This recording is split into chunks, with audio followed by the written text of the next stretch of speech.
think we're ready in here whenever you want to start recording. All right, we're recording. I guess I'm recording as well. Let me.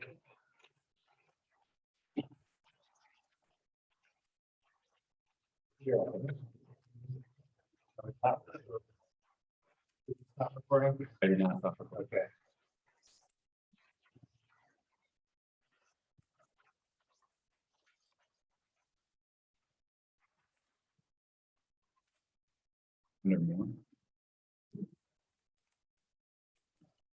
Whenever you're ready. All right, we're ready now, Mike.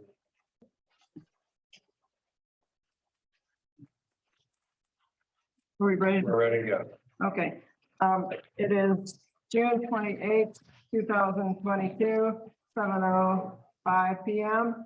And I'd like to call to order this meeting of the Board of Trustees of Buena Vista, Colorado. Paula, roll call please. Mayor Fay, Here. trustee Cobb, Here. trustee Hilton Hinga, Here. trustee Jenkins, Here. trustee LaCretzi, Here. trustee Rowe, Here. trustee Switzer. Here. Thank you. Please join me in the pledge of allegiance.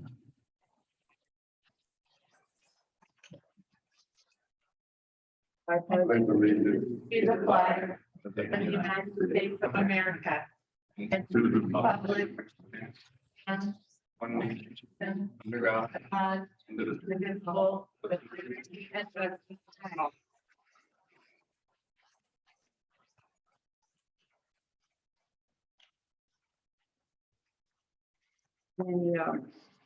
The agenda has been provided to each of us.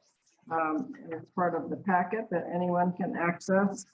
Are there any points of change or discussion in the agenda? Do I have a motion to approve the agenda? I'll make the motion to approve. Second. McPhelemy, Cobb. And then we have the consent agenda Mayor Fay, would I call for a vote on that one, on the agenda. on the agenda, please? Okay. A roll call vote. Or just a regular vote, just for the. Oh, okay. All in favor, say aye. Aye. Any opposed? And then we'll go to the consent agenda.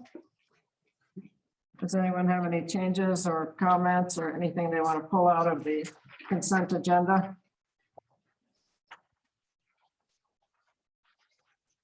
I have a motion to approve the consent agenda. So moved. Second. Jenkins, LaCretzi. All in favor of passing the consent, accepting the consent agenda? Say aye. Aye.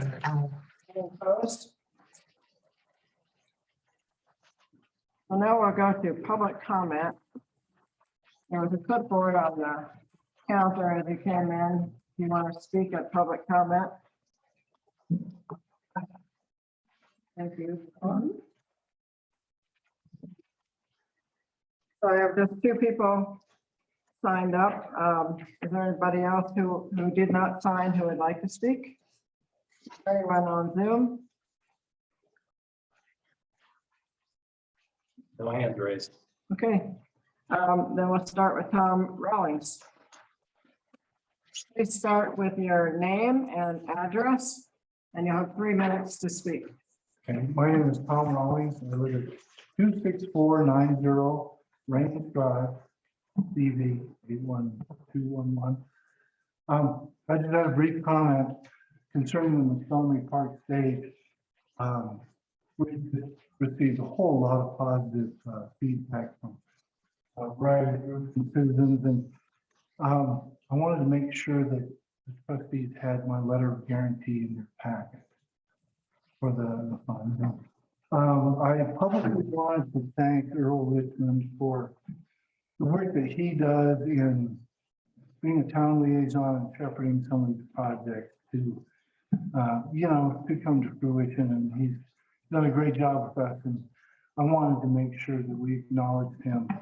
And there's a lot of things that we can talk about, but one of the things that kind of hard to talk about because I'm not really at liberty to talk a whole lot about contractors and that kind of thing. But I want to let you know that we had a very positive experience and discussion with contractor involved in the McPhelemy Park project. We expressed that to Earl so that he could express that to you, but that's an important thing. And in this day and age, when it's hard to find people, good qualified people to work on projects and all this, everything's going on.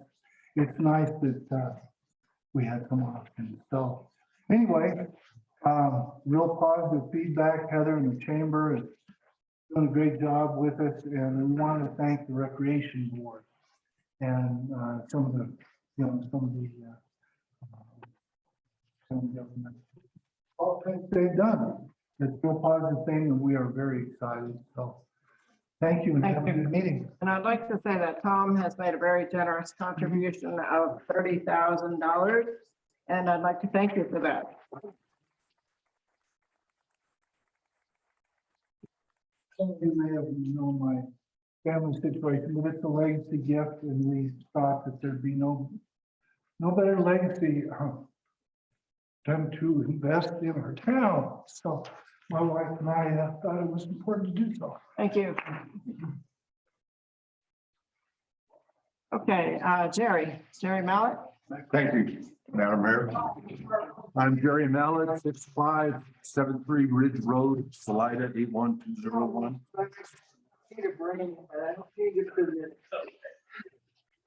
I had two questions. I had or comments. I had sent Philip a note a couple of days ago asking if there may be some consideration from the town trustees to give us a letter in support of concept for an ice rink here. This is something we've been talking about, talked to a lot of your people. It's still in the design and thinking stage. I do have letters from the commissioners in Poncha and Salida. Remiss in getting up here, and I hope you will consider a letter. There's some samples there.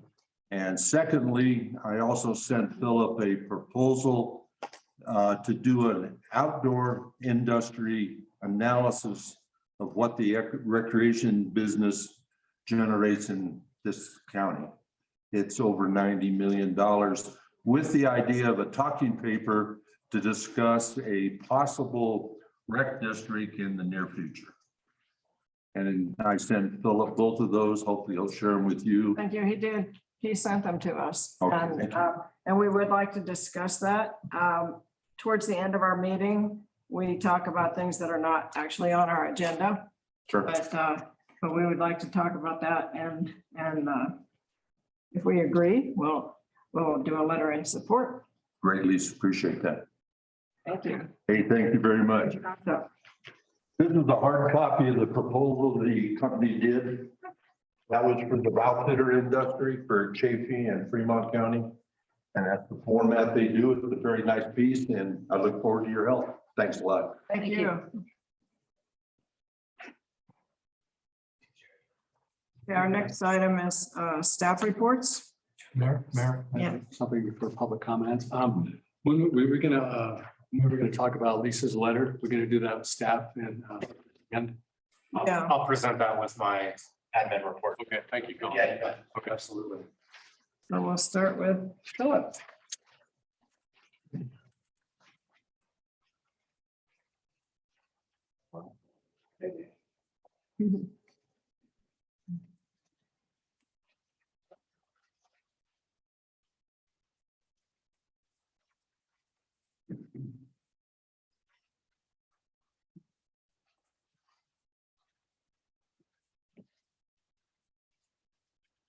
Oh, there's too many pages in the packet. I know it. Yeah,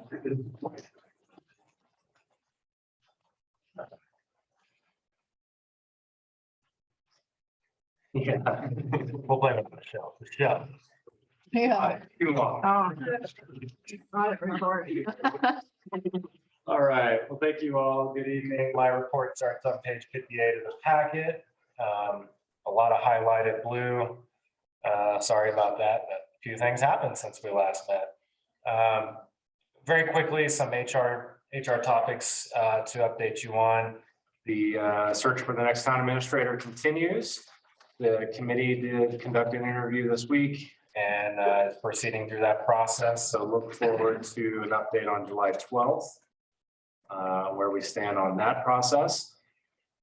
Also on July 12th, IA will be bringing forward an organization structure change, an idea to change some of the job descriptions, but really we feel like with this change in administration that's coming up, it's going to be really important that we keep a focus, especially staffing wise, on water.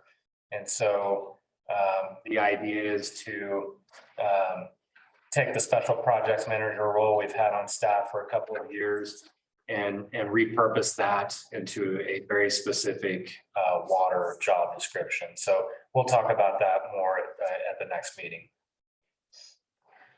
The other thing, HR wise, we continue to take a look at our pay plan and where our current salaries are at as we start to get the 2023 budget started and drafted.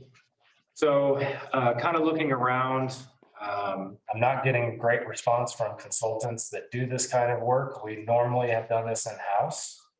And I think I am comfortable doing that in-house, but I do want to make sure the board is aware that it is an option to go out and pay for a study from an outside consultant to come in and do an analysis of the staffing salaries and kind of where those things are at statewide, so you get a better idea of how we're doing competitive wise.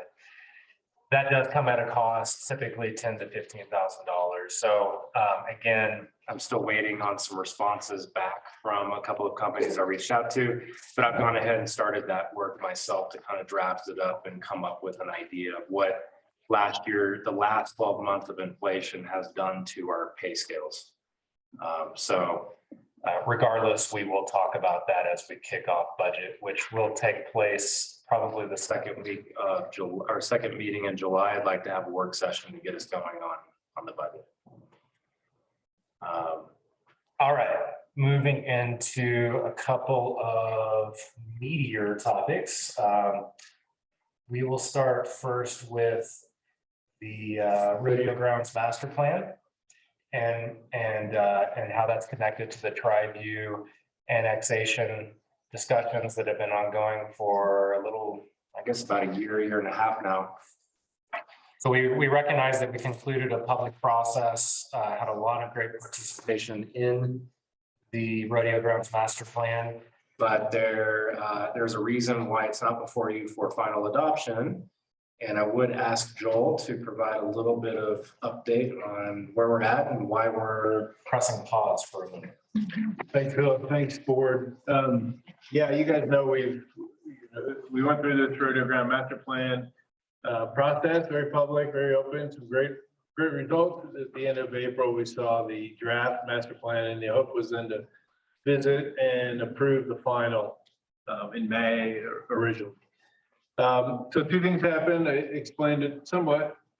Phil did it in the packet, but first we wanted to get some numbers, some financial information, Tri-View did, for some short-term projects. So they knew kind of how much different projects would cost so they could participate in those moving forward. So that took quite a bit of time for researching things like that. So, but that's been put in the project, and then simultaneously we started working a little more in depth at the annexation agreement, the draft, and there was some little clause in there that, hey, here's this a buyback option, a repurchase option for something, and for some portion of whatever Tri-View's property is. And so we said, wait, can you explain this, please? What is this? Because we've never heard about this. So evidently, when they purchased the land, they included some kind of buyback option or something with a local rancher for a couple two little 40-acre parcels east of Rodeo Road, which was new. Oh, and half of the Chicago ranch. So, Yeah. we decided we're not very comfortable moving forward with with the annexation, two, with a rodeo ground master plan and putting all the trails in and creating this when there's this weird thing sitting out there that we don't really understand everything about. We have a meeting with them tomorrow and we're kind of saying, you guys got to clean this up before we move forward. So, we are expecting it will be cleaned up and we'll be able to move forward. But we didn't want to approve some really good plan with that. When you say cleaned up, do you mean removed? Or- Yeah. Okay. Yeah. That's fair. Yeah, we'd like it not to be at all. So with that though, worst case, it isn't. And they're like, no, we have to keep this in here. And everything dissolves, which I don't think will happen. We still have a draft plan and we can simply do a couple of changes with some trails and we have the entire northern half. It's ours, I think. So, but that's worst case and we don't think that it'll come to that. It'll be cleaned up. Thank you. Any other questions about that? We've been telling you, hey, it's coming, but Wonderful. we're gonna hold on that just. Okay, let's go back to the other part of which is a request from Lisa Gates and the school district. Attached to my report is the letter that they submitted to the town. And Lisa is available here if you do have any specific questions about what they're thinking, what they're asking about. But to try to net it out here, we have been talking about partnerships and things like that. We did have the work session last meeting with the school district. I think we did come to some good conclusions that the Carbonate Street project was not the preferred site for the preschool kind of expansion. That portion of childcare that the school district is looking at.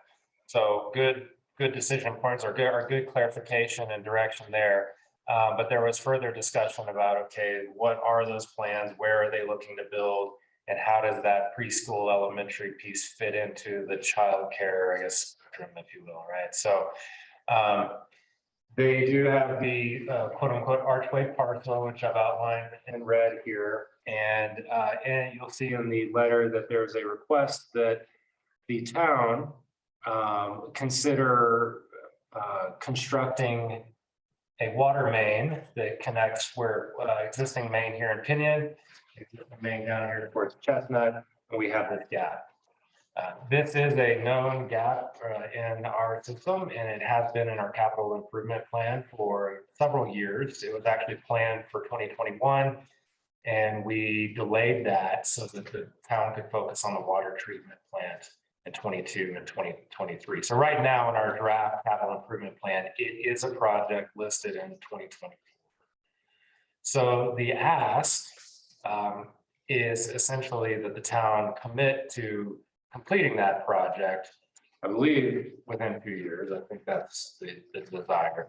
And essentially what that does is it makes this property more valuable because there's infrastructure that will be closer and will help serve whatever future development is here. The school, I believe, plans to use the proceeds from this parcel to do the construction project on their existing properties closer to the elementary school.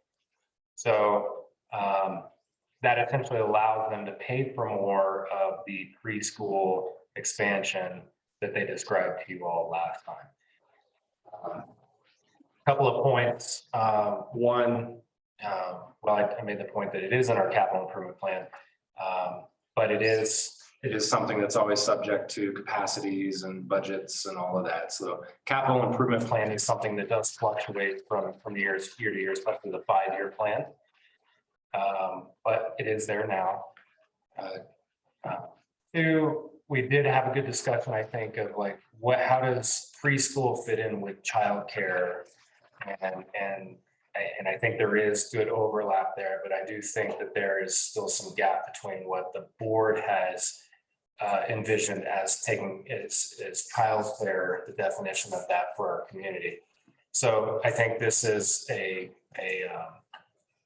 covers a piece of that. And there was also discussion about year-round childcare that was brought up a lot too. So just kind of acknowledging or recapping some of the things that we discussed at the work session, but before you is that letter, and so that the school can kind of move forward with some of their discussions they're having right now about the Archway parcel. I believe there was a request for a decision by June 30th. Is that correct, Lisa? At least to know if the town's willing to consider it. Okay. We have offers that on the property, one is already fallen through because of that infrastructure, and another that is just, yeah, there's question about the infrastructure that's needed to be able to achieve. The other one was for attainable housing, which you have to shift your mission if the property then becomes something to develop. This new one would allow some commercial development, which we think is in the letter would be of benefit to the town overall as well. Questions? In the past, or maybe by policy, it's usually our policy that when a property is going to benefit from an improvement in the infrastructure such as this, the property owner ends up paying for it. Now, what is it that distinguishes this in terms of us being willing to put it in our capital improvements fund rather than going through that other process? That's a great question. So yeah, you are correct. Our policies, our codes, our community, what's our community, the comp plan, things like comp plan. They all kind of point towards development pays the way, and that refers to infrastructure and missing components. Town always has the right to proactively install infrastructure, and we have done that from time to time. We've done that primarily with water. And in this case, it's been identified as a project for as a benefit to the town because it completes a loop in the water system. That elimination of dead ends is always a good thing for long-term maintenance. And so, yeah, the identification of completing this loop on Court Street was identified well before any development concepts had been brought Are forward. those both dead ends, the Chestnut Street and the Pinion Street? They are not complete dead end.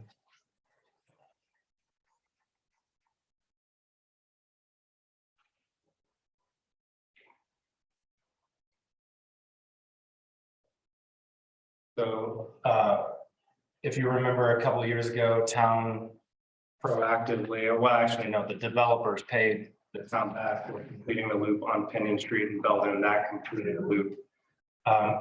That eliminated a dead end here. So there are no dead ends connecting here, but it does allow water flow around this area. And so it is identified as a benefit to the water system. Okay, good, thank you. Phil, can I add just a little on the Sure. policy side? So just to add, in terms of that policy, often in the past, because there are some of these projects that town is doing, and in the capital improvement plan. And for some, there have been times in the past where the option, if a developer comes in and wants to do it ahead of town's schedule, then they go ahead and do that, or they wait until town puts it in. Mhm. So Philip, as far as the fund right now, we have the money in for that 2024 project. Is that what you were saying? Is that correct? Or do we need to build that up to get to that point? So, yeah, great. Thank you. Good question. So when we revisited the water rates earlier this year and we were planning out the capital improvement projects that play into the fund, this was included. This was identified and included in that. So while we have to appropriate each budget year, right, we can't say that we can commit that completely. We can assume that our 7-year plan and that water rate study included this project. So we should have the money. I had a question for Lisa. Okay. What was your timeline, Lisa, as far as moving, as far as what you need, if that water line, does that have to be done ASAP or what's? I mean, you can't wait till 2024? Doesn't seem like that far away. If we knew that it was a commitment to them, that would certainly help us in negotiating the offer that we have. And yeah, I mean, I think that the person that's making the offer as well is delayed their project. I mean, they're going to be carrying their project for as long as the town would take to put in that water as well. I wish I had a clearer idea what that project looked like. That might help me make some decisions about this presently, because I'd like to know how much water, that project, the development was going to take, because, that's always forefront in our decisions. If I kind of had an idea what that looked like, it might be easier to make this decision, because it might be a good investment if they're going to do this, or they're going to do some affordable housing, or they can say they're going to do this. But I'd like to know how much water they're going to use for one thing, because we got to watch that part of it. And I guess too, another thing I'm really nervous about is this deadline. I mean, I've been down this road before. People have pushed us to make quick decisions on money amounts like this, and I'm not really comfortable with that, to be honest. So that's kind of what I'm feeling with that. Makes sense. Or it was that timeline in there is more for you to know that we're time crunched with an offer, that we certainly, if we know that there's going to be discussion with the town, or even if we go through with the buyer, that the buyer could then work with the town on the similar advocacy that we're doing. Joseph has worked with us quite a bit on this property, and our plan before this, so once we lost our first offer for attainable housing, the whole reason was because of the cost of infrastructure on the property and us realizing the value that the property has and doesn't have.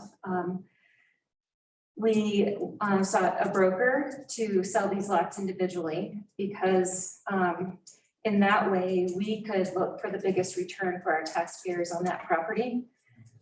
That I know is not ideal for the town. It's not ideal for the infrastructure. We'd then be coordinating where those individual lot owners would be putting it in. And correct me if I'm wrong, Joseph, but the requirements to those individual lot owners then would not be to have to put this to finish this line. But if it is rezoned for for commercial, then the buyer would be required to do that.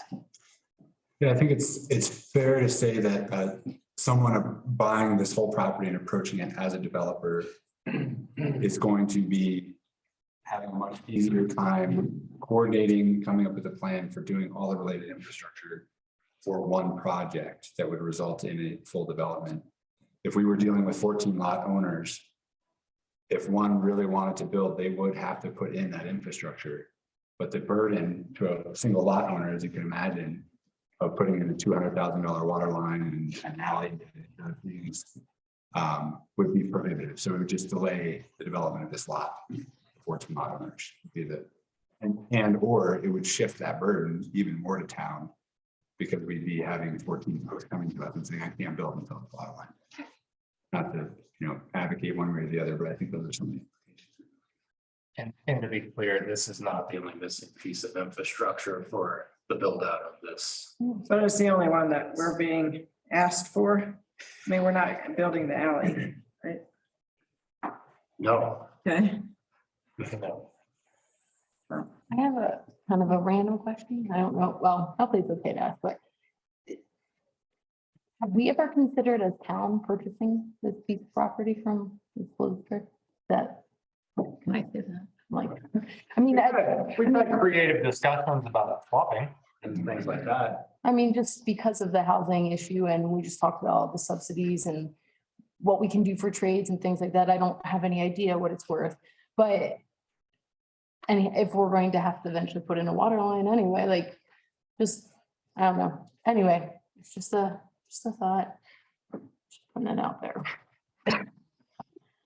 We do not have the cash to buy it. I'm sure right now. Yeah, I also agree with what trustee Deckens was kind of getting at, is that, you know, obviously this is something that is coming down the line, but in order to really think about doing this, like, obviously we want to help out the school and help them out, but, you know, having no idea what's going in there, just like a vague idea of what's going in there doesn't make me feel pressured to go ahead of what we're comfortable with, you know, especially when the water plant is our #1 priority right now. So I guess I would want to know more before that, but. Yes, Devin's question, so what would be the danger of giving up those funds, those capital project funds right now? I mean, is there any danger that, you know, maybe, you know, we put this water line in, we don't have that 200,000 whatever in our capital fund anymore. Is there any, is that a danger? Is that kind of a, you know, Well, it's hard. a risky move? It's hard to know where we'll be in 2024 after the water treatment plant and you know, how all that ends up. To reiterate, we cannot allocate the 200,000 out of 2024 at this stage. Essentially, this would be a verbal commitment, letter of intent kind of thing, but we can't appropriate that money until that budget year. So, yeah, essentially would be a promise at this stage. I guess would it be more important to hold on to those funds and kind of have a buffer in case something in our plant or, you know, our water plant or something goes on beyond the cost, and we could draw from this if we needed to cover that. That seems to be a priority right now, our information gallery and stuff. Well, and you can see that's what we've done with this project by moving it from 2021 to 2024, Right. as we prioritize other water projects. So yes. And I'm wondering, if maybe just, you know, I just wonder if we need to finish that and focus on that before we move on to something else. It seems like that's a priority for us right now as far as funding. And I mean, maybe I'm not, I guess if you're asking where I sit on the water fund and how it looks in this dollar Right. amount, I'm not concerned with it impacting negatively on our water treatment plant. Okay. I don't see that as detrimental. You don't need a backup plan or anything. Not for this amount, and we have a fund balance in place to dip into if we needed to for the larger project. I think, but it is something else could come up between now and then that's unknown. That would be more of a realistic situation as opposed to needing it for the water treatment plant. Okay.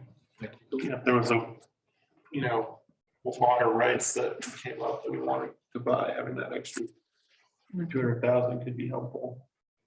But we can. But we don't have that money. What it's all day. We don't have the money to buy it this year, right? Or to pay for it this year. Right. We don't have the capacity to Yeah. do it this year. Yeah. And next That's- year would be the best we could do, I would think. Yeah, but we'll be constructing a lot of our water treatment plant next year. So I would be hesitant to go any earlier than 2024. And to clarify, what they're asking for though is for us to say that we're committed to doing this, right? It's not like we're committed to doing this on this date or anything along those lines. It's that we are committed to doing this project. I think it's trying to get to a specific at least year so that the developer has something to plan around. So I think there is the request for, hey, if it's in 2024, can the town commit to doing that project?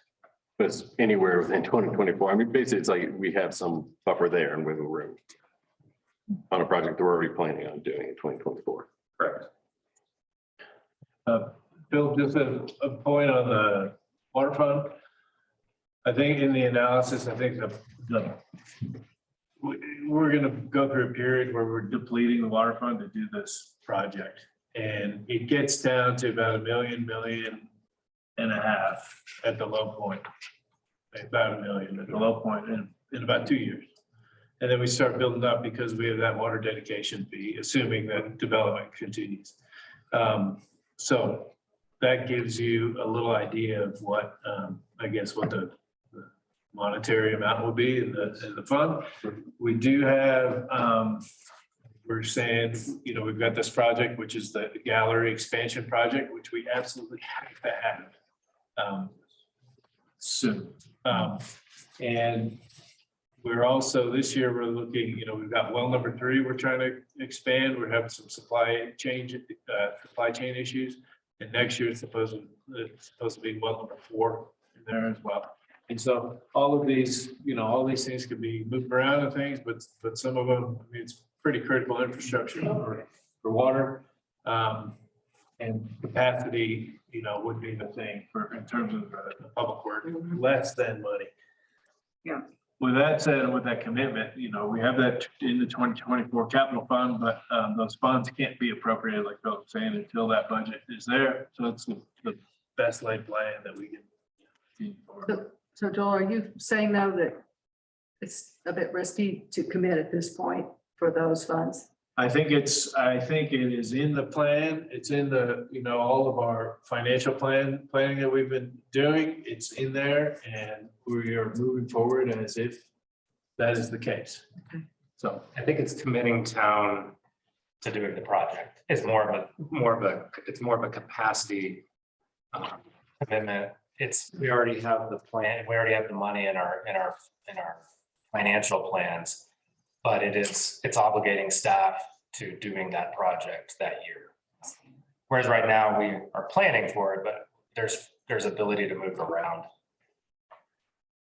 How does Public Works and staff feel about committing to that?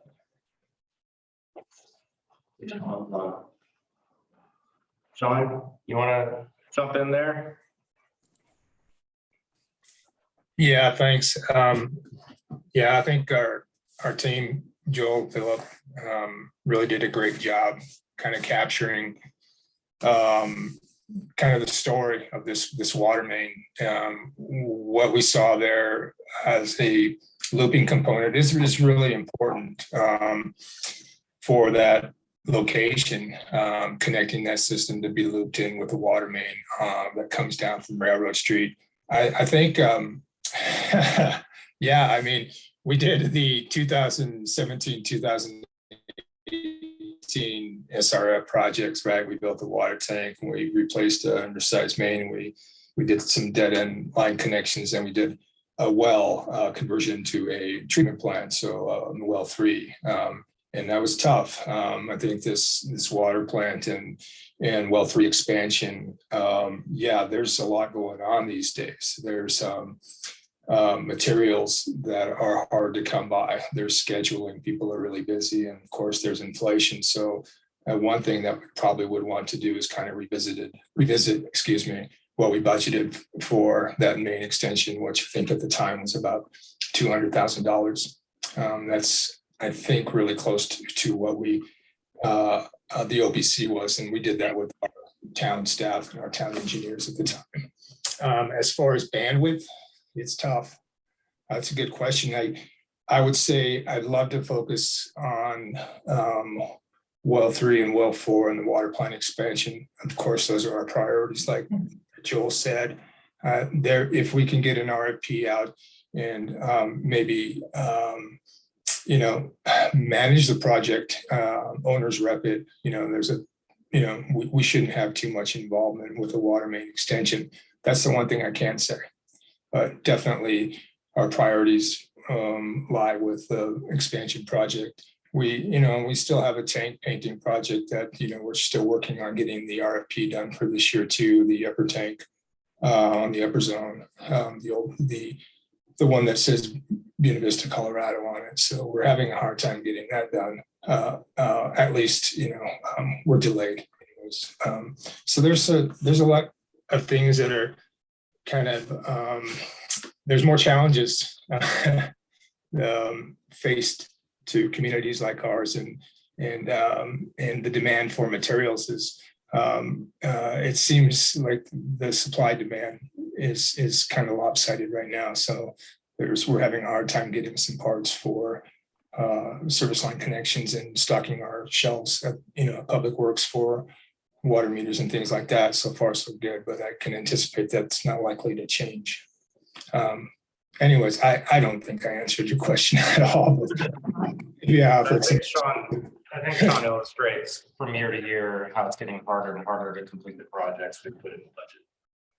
So I think, again, going back to the risk is more of a staff capacity and supply. Who knows what 2024 is going to look like. So I think we can make the money work. It's more of, can we actually get that project? Yeah, it's hard to really know. And I think that's what Sean is really iterating, that it's we'd like to commit to it, but if we come to a point where we're not getting supplies, or if we're paying exorbitant amount, all of a sudden $200,000 line is way much more. So I guess it's hard to really see and commit to those, but Cindy, you've been very quiet tonight. Do you have anything you'd like to add? Yes, I do. Okay. I understand the loop thing to a certain extent, but ever since I've sat in this chair, it's the developer pays the cost of infrastructure, willing to work with. When we did the common, that was very beneficial to the school, and it was beneficial to us. I'm seeing that this is pretty much beneficial to the school. We are not getting year-round daycare. We're getting preschool. There is a big difference between preschool and daycare. If we did that for a percentage of the houses that went on there, I would expect a percentage of them to have a certain AMI to benefit the town. We sit here as town trustees and do what is best for the town. We have so many major projects, the police station, they're going to be moving the town hall, the water plant expansion.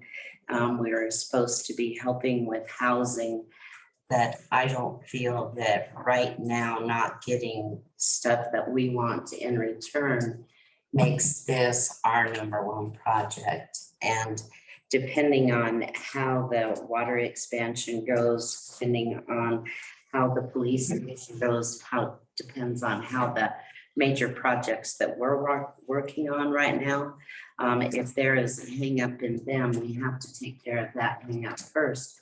And I don't know how we can guarantee that, yes, we could have that water line in at a certain time. Yeah. Sue, got anything? No, other than, I thought that was a statement by trustees for sure, and everything else, I think I'm pretty clear. My position, just that this isn't probably the time to commit to that, and apologize. I think it's a great project, but I think it's not the time for us. What Sean said as well. Peter? I don't think it's good to, overpromise and underdeliver. I think we want to deliver, and we wanted this to go forward in 2024, but there are quite a few unknowns. And although it's not incredibly binding in terms of must be done on this date, so we do have wiggle, who knows what all can change between now and then, even though this is a project we're planning to do for the benefit of the town overall. But So it seems to me that it would be acceptable for us to say, we have it budgeted, we have it planned for 2024. That's when we intend to do it. But I don't know that we can guarantee it, to the extent that your buyer is going to be satisfied with that.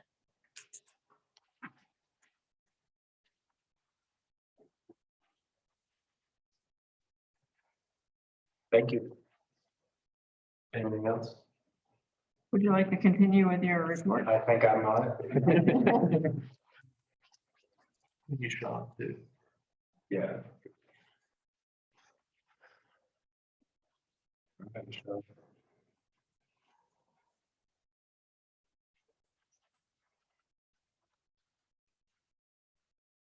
You're not.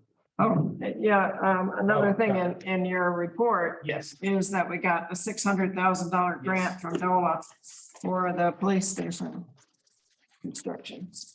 Very good. Yay. Okay, Michelle, treasurer's report. Thank you, Mayor, trustees. My report is on page 65 of the packet. And I lost it here.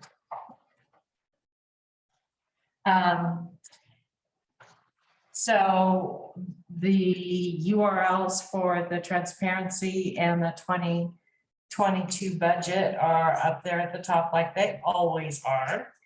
And the sales tax for April is in, and it is 6.5% higher than 2000 and gosh, I can't see it, and I had it up here and I lost it, so I apologize. We're still showing an increase over budget and over the previous year. Things are starting to slow down a bit.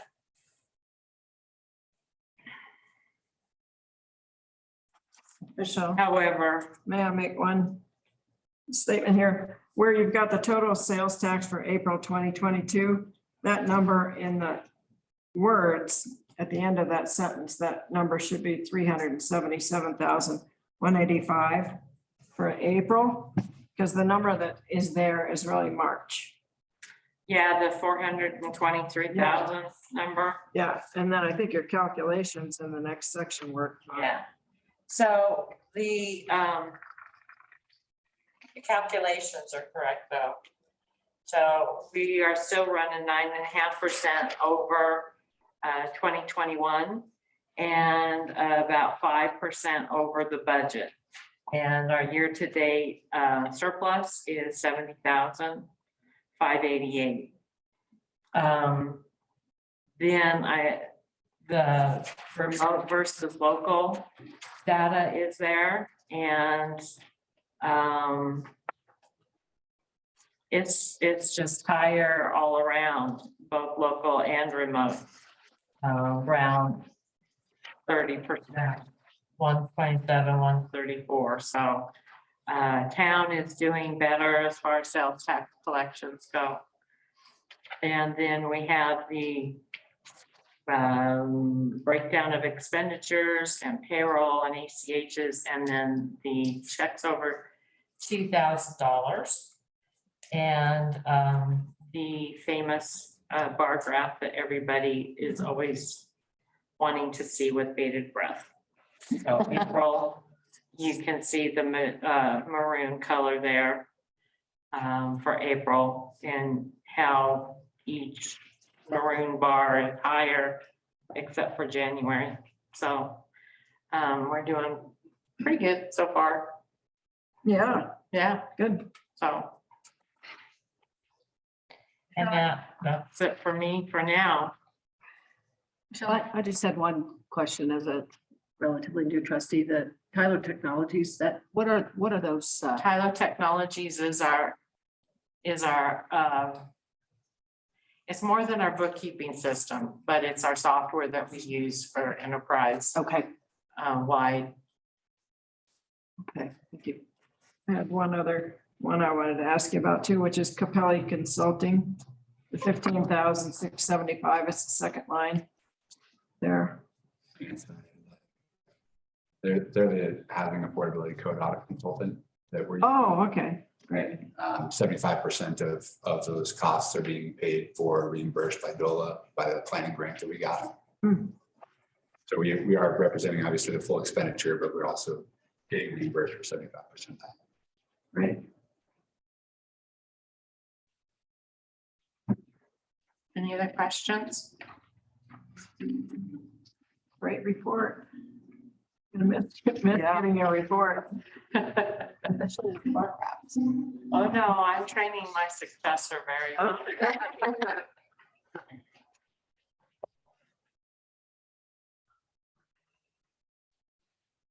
Thank you, Michelle. Okay, good. So now we're going back to Sean, no, planning director. Joseph. Hello, everyone again.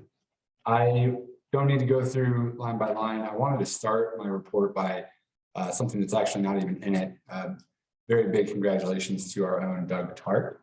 As of Monday, he's been promoted to our Planner 2 position.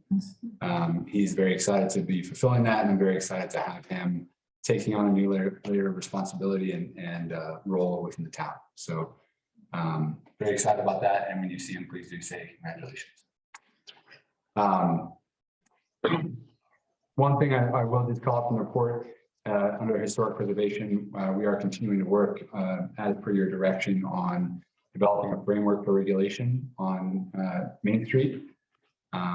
We do anticipate coming back before you in September, as was planned before, with either that framework and or an actual recommendation for new code language.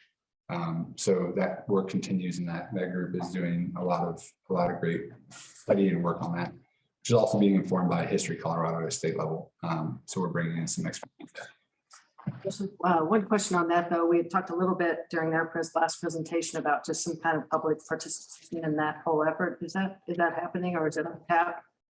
Yeah, so that's part of what we would want to roll out more in August, once we Okay. have an idea of what the recommendation would be, to have folks be able to give input on substance of something.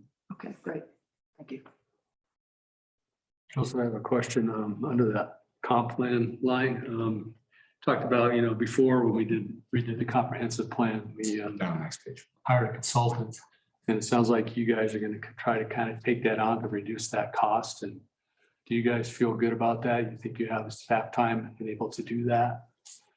Yeah, I appreciate the question. The desire to take a little bit more of a nuanced and maybe scalpel approach to comp plan update versus a wholesale toss this plan and hire somebody else to write us a brand new plan does reflect a desire for, I think, more community participation versus maybe a more traditional approach that would focus more on having set number of public meetings that folks have to participate within.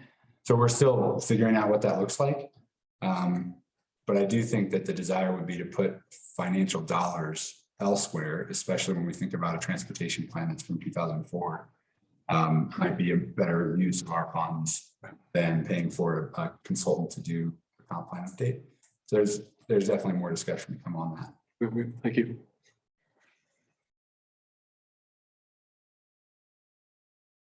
Joseph, I have a question on the subdivisions in review. Where is 606 Gunnison? They probably should say 606 South Gunnison. South Gunnison. Okay. It's on the corner of Gunnison and Oak Street. Okay, That property owner is proposing to break that lot into 3 lots. great. Okay, thank you.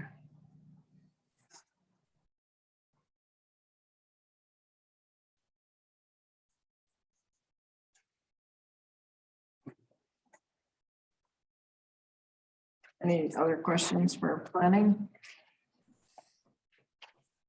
Okay, now we're back to Sean. Public Works. Thank you, Mayor. Thank you, trustees. We'll start off with water. Yeah, it's a little deceiving. Kind of looks like we're losing people, but we're not. We're still growing and expanding. More than likely, 2020 was a pretty hot, dry May. That's kind of what we see there. And I can't really recall that far back. I'm not really too sure why, but I can reflect on 2021, where we had a big discrepancy between what we were billing and what we were producing, and we wound up finding a leak later on in June. So so far 2022 looks pretty comparable, aside from, we have a much tighter system this year, so you can kind of go through the information below that kind of identifies the master meter compared directly with the billed consumption from our water clerks data at 15%, and factoring in the Ivy League loss and fill station and construction water usage. So I think it's right there. We'll see if maybe I'll have Mike Glade look at this stuff at the end of the year to see how close I am, but I'm pretty sure I'm correct on most of this data. So that's a good thing. We're still working, always working on resolving. We found maybe a really small leak earlier this week. But some of our service lines are pretty dated, and it's not probably unusual that we have multiple, if not more, small leaks happening in our system. But looking good so far this year, and this weather's fantastic.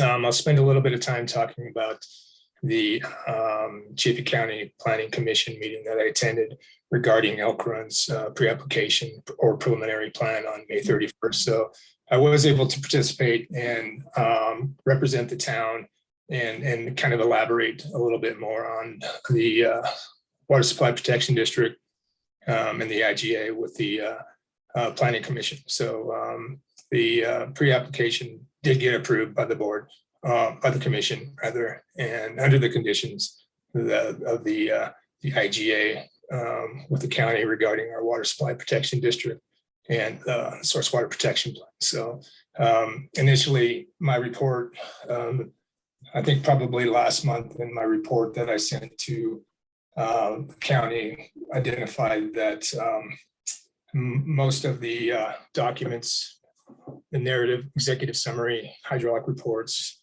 traffic plan, and stormwater plan didn't identify the location being in the Water Supply Protection District. So they're kind of gathering that request and identifying where they're located to be much more critical than possibly they anticipated. But either way, I met with their hydraulic engineer, water engineer, and with our staff and our engineers to talk about what we'd like to see.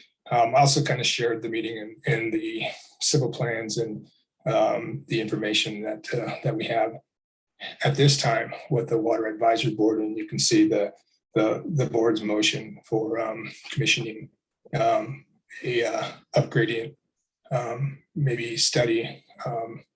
It's right now a little hard to identify which direction is upgrading. Not necessarily uphill is easy. Upgrading it's a little bit more challenging. So I think we're going to have to maybe come at that with maybe a clearer approach. But I wanted to make sure that you saw that, because I think that that's a great idea, and I think that is something that we should all be recognizing as a pretty significant importance to our gallery, which is our groundwater source. So not necessarily all of the Water Supply Protection District, but the proximity to the Garreau Meadow and the infiltration gallery location. Anyways, I just kind of wanted to make sure that got into my report and share that with you. I think one thing I wanted to kind of elaborate on was the IGA, and I know you all have a lot of information, come your way, and we don't always get a chance, because I know how it feels too, where you have a lot of different things that you're managing and you're reviewing and you're identifying. But one of the things, just wanted to make sure that you identify the purpose of the IGA for the with the county for the Water Supply Protection District was to establish a framework with the county and the town to work together in a cooperative manner regarding the management and protection of the water supply. So I can't thank Philip and you all enough for getting this thing done. It was very timely. So it's nice that we have this, and it's nice that we have stakeholder approach with the developer and with the county. Anyways, so we'll keep you posted when we receive some more information, and we'll continue identifying the potential, impacts to that area. Just real quick, I think we all probably see there's not a lot of snow up there, so I don't want to be Debbie Downer on this, but it's good to kind of see where we're at. So far, we haven't seen any stream calls near our water rights or dates or years, but we're pretty much below average. In my opinion, we're probably have a little bit less water than we did last year in our creeks. So we have the, the flyer out, the voluntary water restriction that offers some good information on how to be more efficient and effective with our water usages, outside use primarily. But I just kind of wanted to share that with you. Moving on to the water plant expansion project schedule. So kind of give you an idea of where we're at right now. JBA has a team in town the last couple of days doing an internal environmental study of the Gorell Meadow infiltration gallery location as part of the due diligence for the environmental assessment. So that's been submitted and we'll be waiting for review. We had a pretty good turnout at the pre-bid meeting for the CMAR procurement, which is great. And I had a message today from JVA, and it sounds like we have multiple prime bidders interested in the project, which is fantastic because we really didn't see that with the Arizona Bridge. So we have a deadline of June 30th, and that's coming up pretty quick. And then hopefully we'll be coming back to the board, the second meeting in July, to hopefully award a qualified firm the project.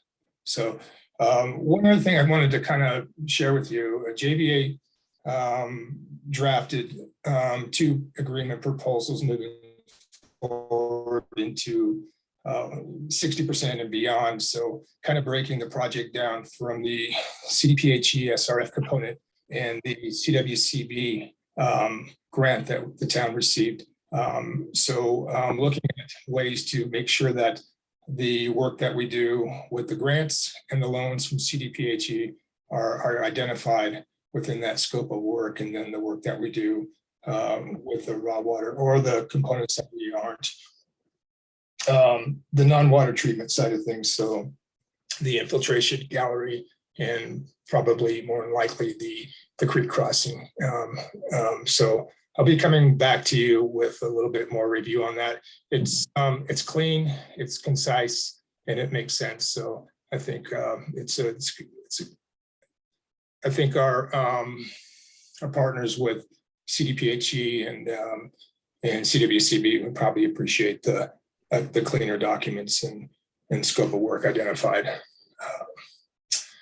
So we did some chip sealing. These guys did a great job on Arizona, so good enough that I took a picture of it. I think Chief Morgan's inspired me to bring in more pictures into my report to do that. So anyways, we still have a lot of striping to do this year. We're trying to get the rest of the paving projects complete. Really nervous about the slurry seal on Main Street. I don't mean that in a negative way, but I know how it's going to impact our downtown district. So we're trying to find a really good window when we possibly start slowing down, but before the weather gets to where it's not effective. So hopefully it's more than likely looking like a September project there. Anyways, I'll keep you posted on that. The Parks team spent some time working on some areas in our turf, in our lawn areas, and doing some hydro mulching and reseeding this last week. So they worked in the parks and the athletic fields, some of our parkways and streetscapes, and we'll see how that goes. I think it's a good product. It helps us out. It really needs it. So yeah, we'll see how that goes. So this rain should be helping us in a big way to get that timing wise. Hopefully heat and water, that's what it takes, I suppose. I'll kind of jump towards the end because I know you have a long night, but I wanted to just kind of thank the volunteers in the Public Works Department for their time getting that rodeo grounds site kind of ready for the 101st Caliche Peak Stampede Rodeo. So that was great. The chip seal projects, in my opinion, came out fantastic this year. Arizona Street looks incredible. Yeah, we're getting ready for another big event this coming next week, 4th of July. Yeah, if there's anything that I skimmed over that you'd like to discuss with me, I'm happy to share that. Thanks. On the Elk Run project with the groundwater study that we're asking for, is that going to be at their cost? No, I think that would be at our cost. Our cost? Yep. Good idea. I think that the commission to, I would say that, I wouldn't say that it shouldn't be a thoughtful request moving forward with this, but I do think that we're looking at areas beyond this development as well. Okay, thank you. I had one question for Sean. On the flyers that you guys sent out for the voluntary water restrictions, I probably should know this, but does that go in your water bill too? Boy, Mark, I don't think I got it in the water bill this year. I'd have to double check with Joe and Lisa. I know that we got it in the newspaper. Yeah, I'm sorry, I don't know that. I just wonder if that might be a help. Yeah, that's been a good place for it. Good, thanks. I have one other comment that you may not be wanting to hear, but when the big water tanks are repainted, I'd really like it if they had some sort of a mural or a logo or something more attractive than just the tan paint. Yes, ma'am. Duly noted. Okay. Yeah, maybe staff interaction, we can kick around some ideas. Yeah, okay. All right, so thank you, Sean. Thank you. So Shane, ready for your report. All right. Good evening, Mayor and trustees. We're definitely busy and rolling over here in the recreation department. On the programming side, we had 8 men's and 8 co-ed softball teams sign up this summer, which is a record number of men's teams that we've had since I've been here. And I think the most overall team, tied for the most overall teams that we've had. We got a lot of adults out playing softball. And on the youth side, we have our youth baseball and our girls softball are still going they're about halfway through the season, finish up in mid-July. We've got a couple sessions of youth mountain biking. We're transporting kids down to swim lessons in Salida with our bus. We've got some adventure camp coming up, and our concerts in the park are rolling along. But Sean really likes the weather for the grass, but it really affects our programs. So just it's the balance of summer for sure. To run those programs this summer, we've hired about 13 seasonals. But going forward, we still could use a little bit more help, and we're thinking that we're going to need about 16 seasonals, 15 and 16 seasonals in future summers. We've had 60 businesses sponsor the recreation department.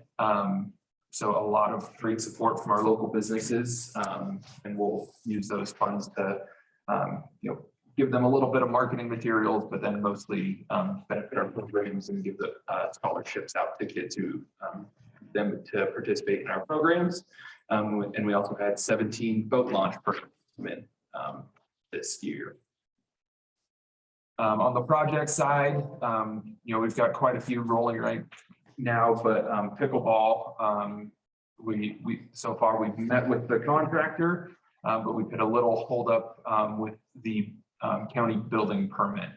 We're still planning on work scheduling to begin the week after the 4th of July, but we're still waiting on the official permit from the county. And I did want to give a shout out to Blake Bennett, not just because he's sitting over here, but he's been great help on the project, helping us communicate with the contractor and the county building department.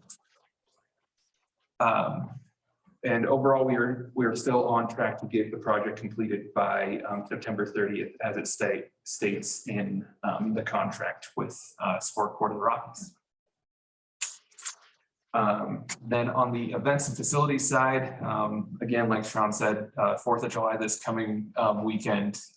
It's going to be busy. Ben's working hard to make sure there's really good coordination between all the different events and all the different town staff that will be involved in the events. But you can see in Ben's report there, we've had 40 special event applications this year, compared to 29 last year. And I did a look back in the past few years, and we've averaged about 30 applications. So we're at 40 right now, and we haven't even seen anything for, October, November, December. So I'm anticipating we're gonna get around 50 to 55 this year. Going into budget season, something in our department that's probably gonna need some staffing adjustments to help address that huge increase that we've seen.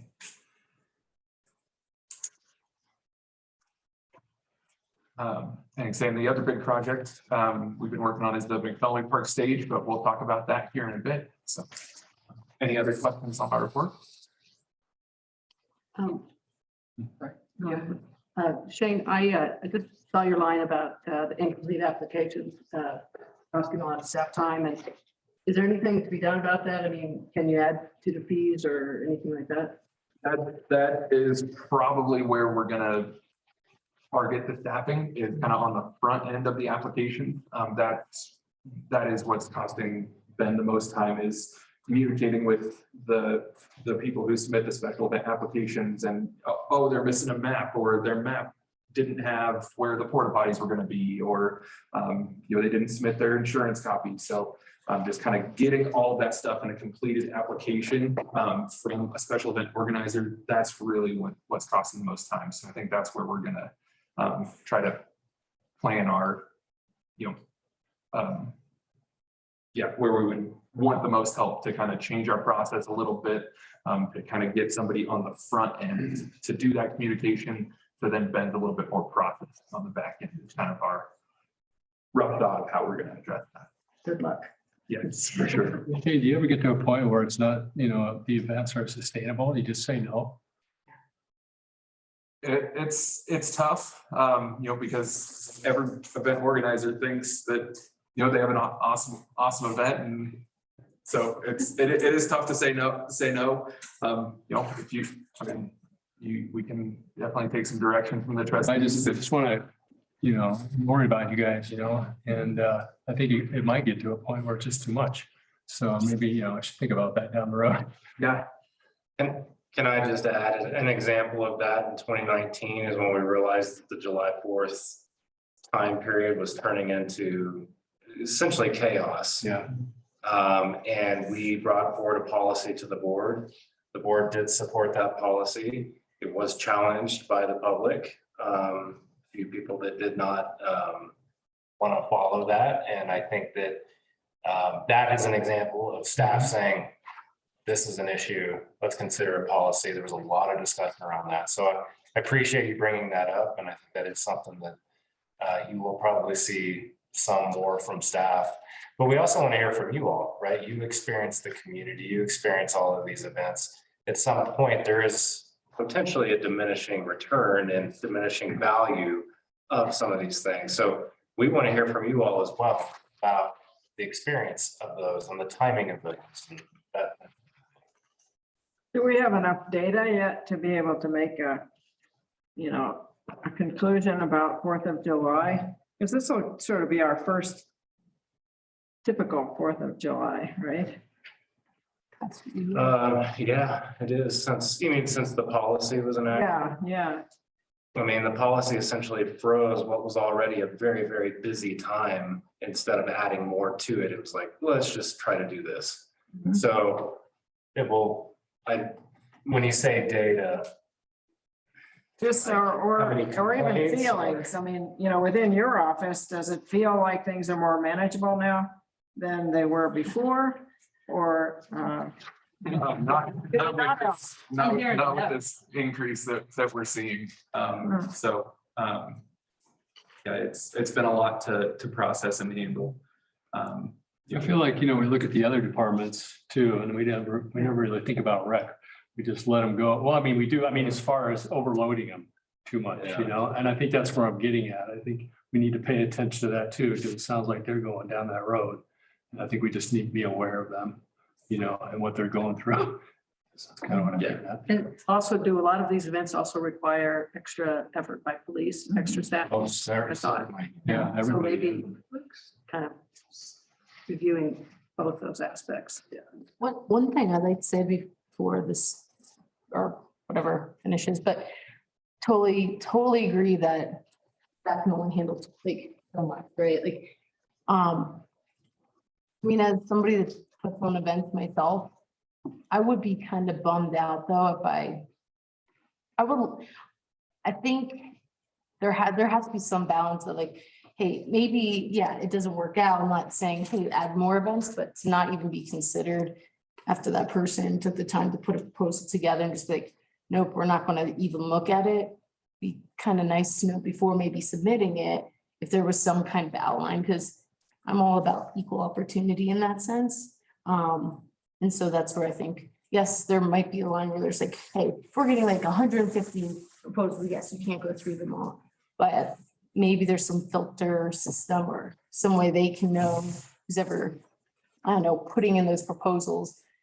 They have an idea ahead of time before putting all that work together and then being like, oh, they didn't even look at it because they're maxed out. You know what I mean? So just thinking both sides, not trying to put more work on you, but Well, I mean, I will say, I mean, if every event application came in like Gina's event applications, this would be cake, but that's not what we deal with. Not trying to suck up, but she, like, her applications are complete and we don't have that issue, you know, they're easy to process, but you know, we have to pull teeth to get, you know, some of these plans and drawings and maps from some of these event organizers, so.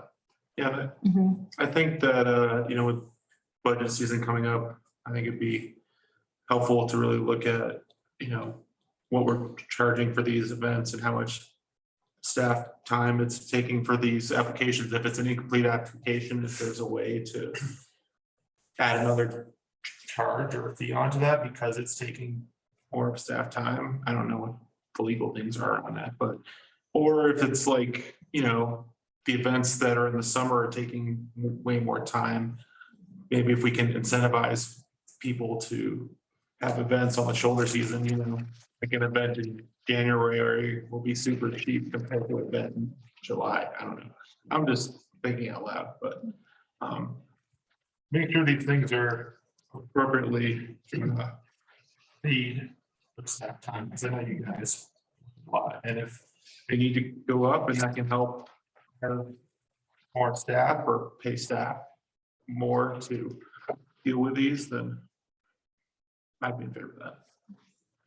like, even if like, just so you don't think I'm like, oh, you should go through everything to think, I mean, like, if you hit 50 and let's say that's your max, having something on the website that says we're not accepting anything else. Because then as the event organizer, then they know up front and they're not just, well, it says to apply here and submit my stuff and they do it. And then it's like, oh, they get the kickback of, well, we're not taking anymore. So that's kind of what I mean. It's just like cutting it off early enough that they're not doing all that hard work of.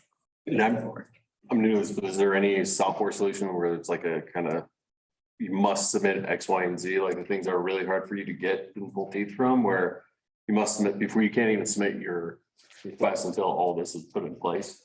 So some sort of like guardrail to kind of separate out the biggest issues. Yeah, I know Joseph and the planning department are trying to implement kind of an online system for kind of their projects, for kind of, you know, kind of letting them go with it, and then hoping to get, you know, potentially get the special event process in as a part of that in the future as well. So that would definitely help cut down on staff time as well. I know we've seen it, you know, submitting grants that, you know, they have an online portal, and yeah, if you don't have the map attached, you can't submit. So yeah, something like that would definitely help as well. That'd be a good idea. But yeah, just in general, I know Gina knows from the trail side, the BLM is kind of looking at the same thing of how many events on our property is too many events, and we're kind of using this year to evaluate that. So, we can kind of see how the year goes, and then any input just on all events in town from you all as trustees would be very appreciated. Thank you, Shane. Thank you. Okay. Thanks to all the staff. You guys are doing a great job. So now, Michelle, the audit report. Thank you. Thank you, Mayor, trustees. This year, we retained the services of Hinkle and Company to do the 2021 audit. And they are here tonight to present the draft audit to the Board of Trustees.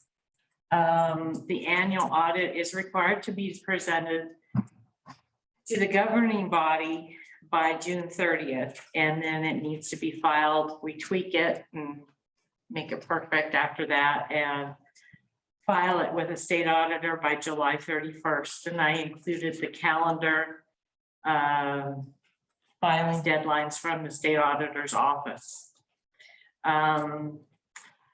The Colorado revised statutes requires a management discussion and analysis, which will be added to the audit before it is filed with the state auditor. It's kind of like the cliff notes or the executive summary of the audit. But the important parts are the financial statements themselves and the notes, because they explain a lot of what's going on there. And Jim Hinkle is here tonight to present the audit to the board. And without further ado, thank you for coming. Thank you very much. My pleasure. And thank you for allowing me a few minutes to visit a little bit about the audit. My name is Jim Hinkle with Hinkle and Company, and we did the annual audit for the first time for the year ending December 31, 21. We start off with our audit by we look at the town's internal accounting controls to determine whether or not they're adequate and document those controls. We then test them by selecting random disbursements and payroll transactions to determine whether or not it is operating as it's intended, as well as if it can be relied upon by us, the outside auditors, through our audit process. So we do that really looking for what we call significant deficiencies or material weaknesses in internal controls. Those are terms of art for us. And a significant deficiency is defined as a design flaw in the system of internal controls that would allow an error to go undetected in the ordinary course of business. And a material weakness is a significant deficiency that would result in a material misstatement to the financial statements as a whole. Based upon our analysis as well as our testing, we did not find any significant deficiencies or material weaknesses in the accounting controls and procedures, the day-to-day recording of receipt revenues and expenditures and things like that. So that's what you want to hear.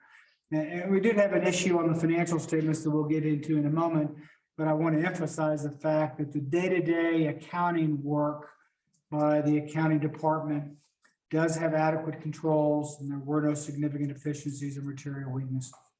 What we're really looking for is what we call a segregation of duties. Accounting transactions typically take 3 steps: initiation, approval, and recording. And we don't want one person doing all 3 of those steps in any area, cycle, or department. And you all have good accounting controls. We then get into the audit of the actual financial statements, and we do that with what we call substantive testing, which is primarily tested details, which is really what it sounds like. We drill down into an account balance and we look at the transactions that make up that account balance. And then we verify that with supporting documentation. Bank statements, we tie back to the actual bank statements from the banks. Revenues and expenses, we drill down into account balances and we look at invoices, cash receipts documents, other supporting documents to verify that what makes up those account balances are in fact supported by transactions and by supporting documents. We also use what we call analytic review where we look at this year's revenues and expenses to last year's, this year's to budget. We compare balance sheet accounts to revenues and expenses. And we're looking for relationships that we either didn't expect or can't explain. And if we happen to find any of those, we do more tested details until we're satisfied that the account balances are correct. The end result is our audit opinion. We have what we call a unmodified opinion, which in layman's term is a clean opinion, states that the financial statements are prepared in accordance with general accepted accounting principles. Now, being the first year, we drilled down into some different areas, and we did find two items that we needed to do what we call a restatement of the prior year's financial statements. The first one was, I guess, a couple of years ago, you created a all hazard response fund. And for some reason, it had been reported as part of the general fund in the last year or two financial statements. So we pulled that out into its own separate fund so that it's presented separately in the statement of general governmental funds. That way you can track and see the revenues going in and the expenditures going out. But technically, when we pull that out of the general fund, that's technically a restatement. The other item that we found is that the police station building that you have has been on a long-term lease that has a bargain purchase price at the end. And that classifies as what we call a capital lease. And that is supposed to be reported as an asset in the liability on the books and then depreciated in the payments of the long-term debt. That has not been accounted for on the audit report that way. Now, I don't want to get too deep into all this, but every municipality has two sets of financial statements. A government-wide statement, which is on a full accrual that reflects the capital assets and the long-term debt. And then a set of financial statements that's on a, what we call a governmental funds basis, which is on a modified accrual, which really is supposed to show the sources and uses of money. So for example, on the government-wide statement, capital additions are not shown as expenditures because they're capitalized as an asset. But on the governmental funds statements, the sources and uses funds, those expenditures are reflected as expenses so that you can see those funds going out. This police station capital lease did not affect the governmental funds sources and uses statement. It only affected the government-wide statements. And like you, most municipalities maintain their general ledger on a sources and uses basis. And then the capital assets and the long-term debt are put on the books for the financial statements at year end, most of the time by the auditors. And that's where that was missed in the past, was that auditor in the past couple of years did not pick that up and add that in. So I want to emphasize that this difference is something that I would not have expected or put the blame on the accounting department. It's something that the auditor should have done when they did the financial statements in the past. So I hope that clarifies things. When we finish, we are waiting on the management's discussions and analysis that is prepared by management. We just make sure that it is consistent with the audit report. We'll put that in. When we finish, we'll issue a letter that we call a required communications letter. We are required by our standards to communicate if certain events occur. And if they don't occur, we still have to communicate that in writing. And so we will issue one of those. We have nothing to report. We did not find any difficulties in the process of the audit. We did not have any disagreements with management during the process of the audit. And this is kind of unusual, but we're required to tell you that we did not become aware that management talked with other auditors. That goes back about 15 years ago in what we called opinion shopping, that if we told the management that they couldn't be doing something, that we were going to have to qualify our opinion, well, they would just go find another audit firm until they got somebody that agreed with them, and then they'd fire us and hire them. And if we're aware of that, we have to communicate that, and we are not aware of that. So that's kind of an unusual, and most people don't quite understand it unless you know the history. So all in all, it was a good, clean audit. It took a little bit of us to get through it because it's the first year, learning a lot of the systems, trying to get information from the prior accountants, and that type of stuff. But we got through it in great shape. Michelle and her staff were very gracious to us. And I know that we're beyond their normal day-to-day job description, so we're kind of a disruption. The one thing that I think is most important that I'd like the council members to take away from is that we as auditors felt like we had open transparency. Everything that we asked for, we were provided in the ordinary course and in reasonable time. We were never restricted from any information, nor were we never denied any information. So we felt like we were able to ask for whatever we wanted in order for us to fulfill our professional standards and perform an annual audit. So I think that's important. We've covered a lot of ground in a short period of time. Is there any questions? I'd be happy to answer anything at all. Just a quick reminder, we as auditors work for the town council, but we work with management. So we work for you guys. So if anybody has questions now or even later, I'd be happy to answer any questions.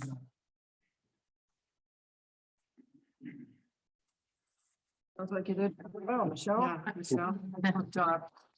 Hey, It's the same response I get when I have financial reports.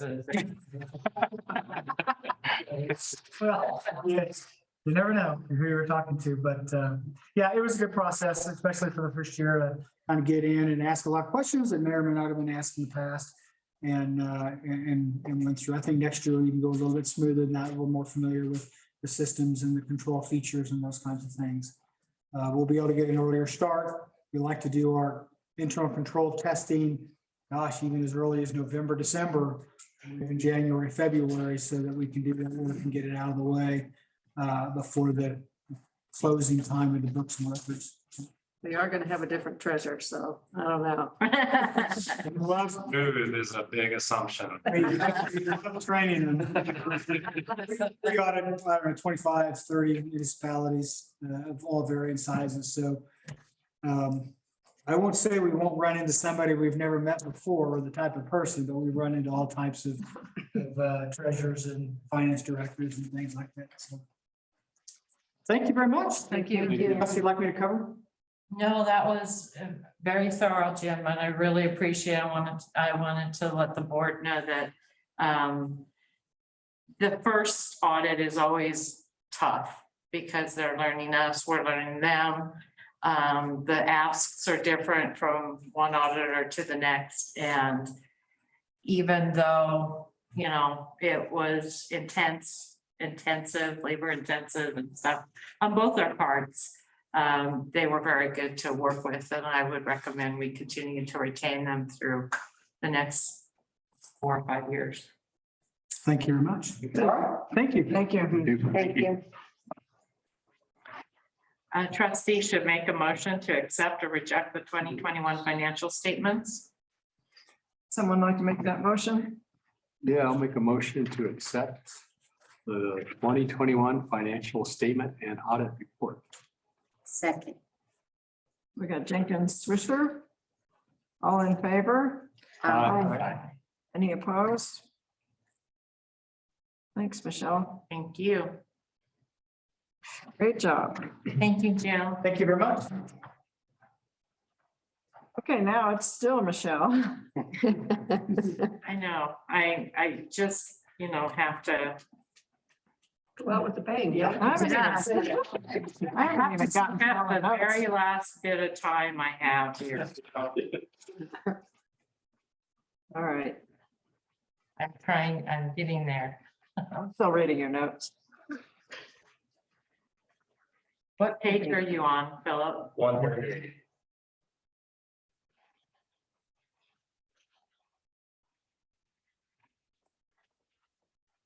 Okay. So as matter of course, and in the course of training my successor, we put together the mid-year budget adjustment. And so the items that we adjusted, we increased budgeted for survey for town properties. We moved the budget for the pickleball to the correct account because it was in the wrong account, and reallocated some funds from trail construction per a meeting that we had earlier in the year. Corrected transfers from the general fund because that got installed in the budget incorrectly by, I don't know, someone. Yeah. And we funded an additional request from Envision for the Forest Health Council, updated grant revenue for various recreation projects. Both added and grants that we didn't get, and adjusted details for phase 1 of the water plant expansion, adjusted year-to-date sales tax, and we adjusted the IHOP grant revenue and expenditures. And so we have 2 resolutions. The first one is for the adopting of the budget, and the second one is for the appropriating of the adjusted budget. However, the backup that we submitted for the packet was the budget adjustment register, which has the descriptions and the explanations for each of the budget adjustments. And then for those of you who find it easier to look at the spreadsheet, we added the adjustments to the spreadsheet to show you exactly where in the budget spreadsheet these changes were made. So I will take any questions, comments, jokes. What's IHOP? International IHOP. House of Pancakes? Yes. Innovative Housing Opportunity Planning Grant. That's fun. It's a dollar grant? Yeah, that's paying for our code on. Process wise, just for the new trustees, most of these things are a combination of decisions the board's made through the first half of the year. So the Envision is a good example. Like we approved adjusting the budget by 10,000, making it now 20,000 for this project. So we collect all of those.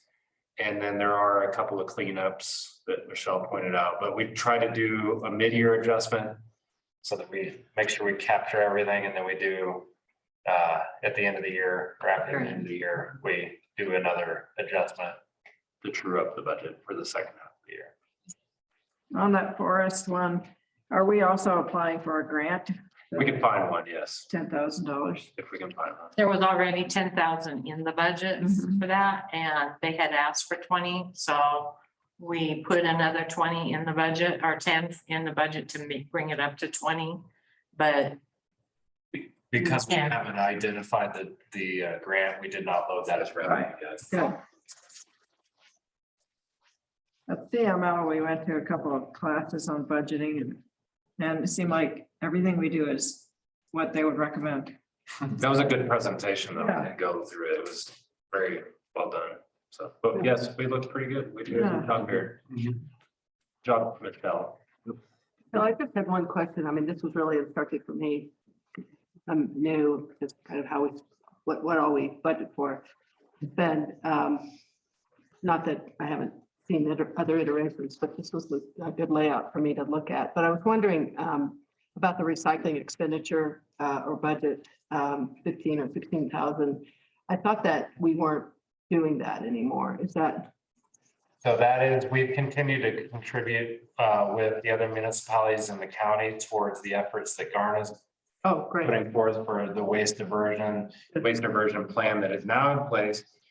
We're hoping to have them here at this meeting, informing you of what that $16,000 is doing. They'll be here at the next meeting. Great. Okay, thank you. Comments or questions about the budget adjustments? I would entertain a motion to approve or deny the adoption of resolution number 48 and 49. We'll do each one separately. I'll make a motion to approve resolution number 48.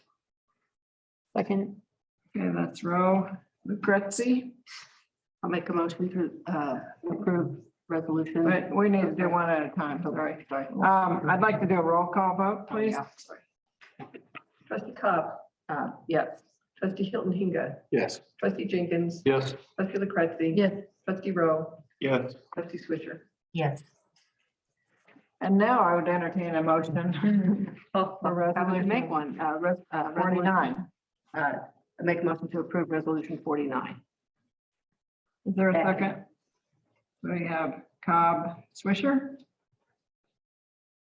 And we'll do a roll call vote on that as well. Trustee Swisher, Yes. trustee Rowe, Yes. trustee LaCretzi, yes. trustee Jenkins, Yes. trustee Hilton Hinga, Yes. and trustee Cobb. Yes. Thank you. Thank you, Michelle. Thank you, board. And Philip? Okay. So the next item on our agenda is the McPhelemy Park stage. So who's taking this one? Oh, Shane. I got it. Of course, Shane. So yes, the request we have for the board is to consider an agreement with Arkansas Valley Welding and Fabrication for the construction services of the stage at McPhelemy Park. And a budget adjustment of the total project, which I believe Philip actually covered in the last piece, or this one separate. So we did not, we increased the contribution for Mr. Rollins for the 30,000, so that's a revenue now. We have not adjusted the budget because the board hasn't approved it for the full amount of the project. So Great. we'll catch that later.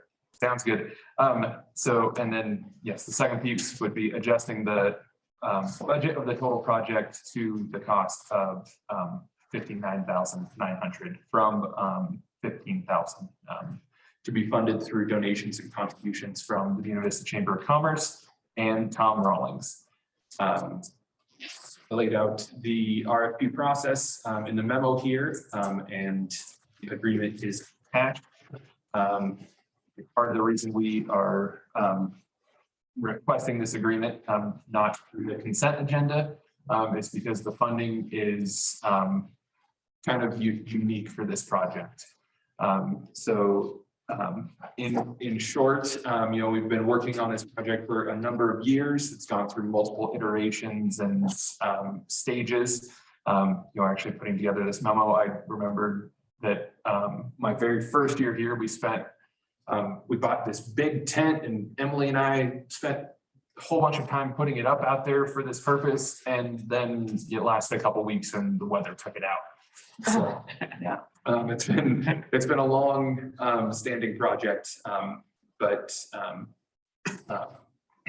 as of right now, we ended with after some discussions and meetings last year with some local interested parties, we ended up with a 15-foot wide, 27-foot long stage, which would still be located on top of the existing concrete slab at the north end of McPhelemy Park by the restrooms. And the stage would be elevated a foot off the ground and have a 12-foot high covered roof that would slant towards the back end.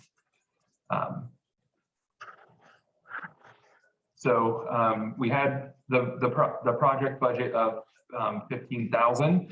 However, when we put it out, we were getting estimations, and when the RFP came in, we received one proposal for $59,900. Kind of simultaneous to that process, we received the first donation from Tom of 30,000. And then as we were kind of trying to figure out where the rest of the funds would come from, the chamber came up with the idea of a fundraising campaign through a Leave Your Legacy brick program, which they are currently in the process of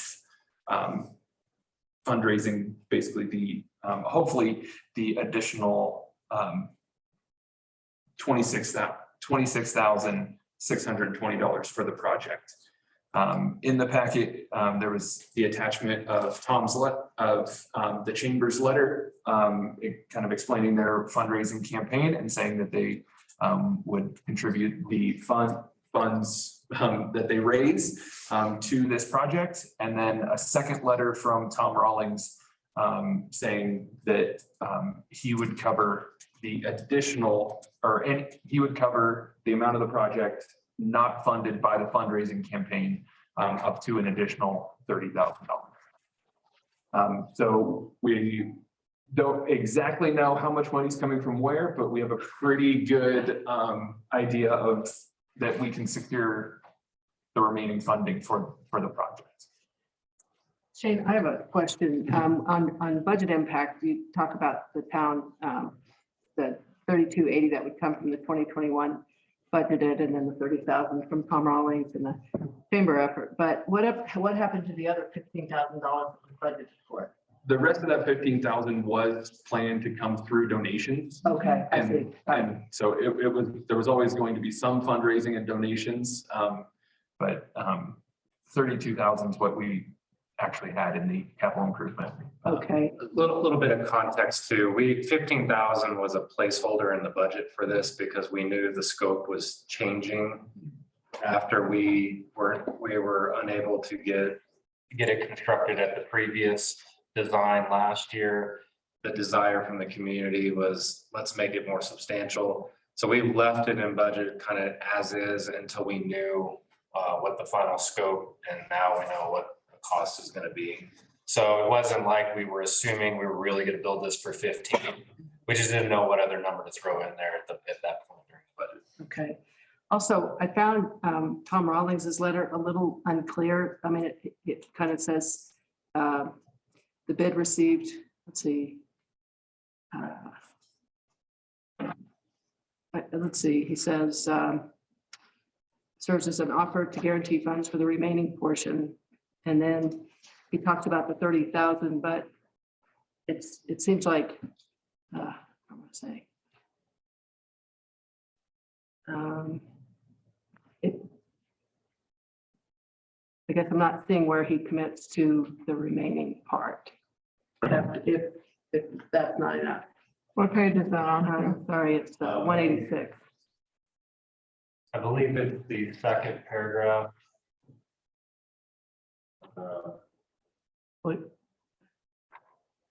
So that's the 30,000, but then it sounds like he's also going to cover. So that's whatever- actually the additional 30,000. Oh, it is. This, Okay. yeah, the Okay. letter is committing to the additional 30,000. If necessary. If necessary. Okay, Yeah. very good. Okay. So thank he's you. already committed to first 30. We already have that in the bank. Okay, Yeah, cool. great, good. All right, thanks, Shane. Nice work. And the only thing the town would be on the hook for is that 3,280. That's it. Yeah, pretty good. Awesome. And coordinating the project. Well, Again, yeah. capacity. I'm just saying, Yeah, it's always one thing to remember. This does take quite a bit of time and effort to actually get the thing constructed. But yes, financially, the way it's being proposed. Yeah. So in deciding to bring this forward to the board, so there is kind of an unknown fundraising campaign. We don't know where that will end up. Tom has made this very, very generous commitment. But we felt as staff that this is a community asset going into our park. Even if that fundraising came up short, it seems fitting for the town to contribute financially to finishing this up if needed. So we felt like there's a little bit of risk here because we don't have the money in the bank to get to that 59.9 right now. But we felt like it was very much worthwhile to proceed, given the community support for this. But this not really being a building, does it go through some sort of engineering analysis and inspection? You know, to be sure that it's not gonna fall over on somebody during. Like a tent. Yeah. Yes, Shane, would you like to describe that process? Yes, I believe we've actually gone through that process for this project once before. You can see in page 180 of the packet, there is the engineered drawing, and stamped and sealed by engineer, which we are finding in the pickleball project. That is very crucial. Yeah, we have the engineered drawing, the contract that you guys would be approving would specify that they have to build it to these standards, and I'm not 100% sure where Earl stands on the actual building permit with the county for this project, but you know, It will have to be inspected. yes. Okay, that's what I was wanting to know. Also, I noticed about the fundraising effort in the paper, but is it appropriate to put that on mybv.com if it's not already there, given that it's a chamber initiative? Wouldn't hurt. Yeah. Yeah. You can look at that. Okay, any other questions? Yeah, I'd like to just say, like, as a lot of you know, I go to a lot of concerts and I'm a big supporter of music, and I've been to a lot of different free concerts and town-owned and city-owned music venues across the state. And I think it would be a really amazing asset to have one of our own that's our town. And, you know, we can get awesome music for our community that's ours. You know, for our park, and McPhelemy is an awesome place for that. So I think this is a slam dunk. I can't really see a reason to not approve it. So I'm gonna make a motion to approve resolution number 50. Second. We got Rowe and Swisher. I'd like to do a roll call vote on this. Trustee Cobb, Yes. trustee Jenkins, Yes. trustee Hilton Hinga, Yes. trustee LaCretzi, Yes. trustee Switcher, Yes. trustee Rowe. Yes. Motion passes. Very good. Many thanks to Tom. May we also have the motion on adjusting the budget as well, a separate motion? Okay, I agree. I would entertain a motion to adjust the budget for this project to be 59,900 from 15,000 to be funded by donations and contributions for work to begin in 2022. I would like to make that motion. Thank you. Trustee Swisher. Seconded by Cobb.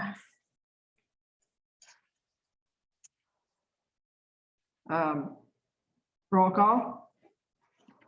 Trustee Cobb, Yes. trustee Hilton Hinga, Yes. trustee Jenkins, Yes. trustee Switcher, Yes. trustee Rowe, Yes. and trustee LaCretzi. Yes. Thank you.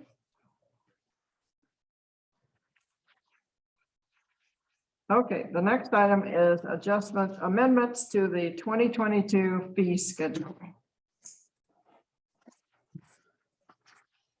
So, Take that one. all right, thank you, Philip. Can I get us out of here before 9? Here we Oh, it's go. gone.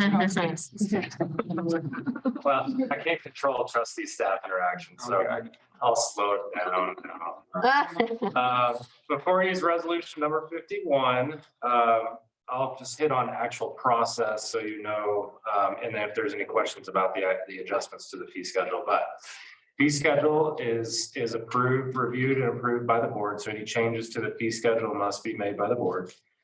This is typically done during the annual budget cycle. But it's pretty common for things to pop up mid-year for minor adjustments, or if we have a major change to code. One recently was the water dedication fee. We did that during the year. So that was a major change to our fee schedule. So that's why it's before you tonight for approval. The amendment that we have here is a combination of various, I would call them minor updates from departments, planning, water, clerk, court, and police. What we typically do is include a new version in the packet. You'll see that of the full fee schedule. It's a pretty long schedule. There's a lot of things that this applies to. but we highlight the proposed changes in yellow and red so you can easily see them. So unless there's something significant, we usually don't go into a whole lot of detail, but staff is certainly available to answer any questions about these specific changes. One of them is, again, the change that was already approved with the land dedication in lieu fee, cash in lieu dedication for land dedication. So that's in there again highlighted, but that was actually already approved by the board. But everything else, if there's any questions, we are happy to answer those. That's Paul's lot. Shane? That is the lot below the pump track. Okay. Just a big parking lot. We didn't have a name for it. Kind of a long story of the rec department Facebook page made a fake person called Paul Smith back in the day, so. Just kind of a random name we threw on it at some point. Got it. Well, good. It is a good story. Thanks.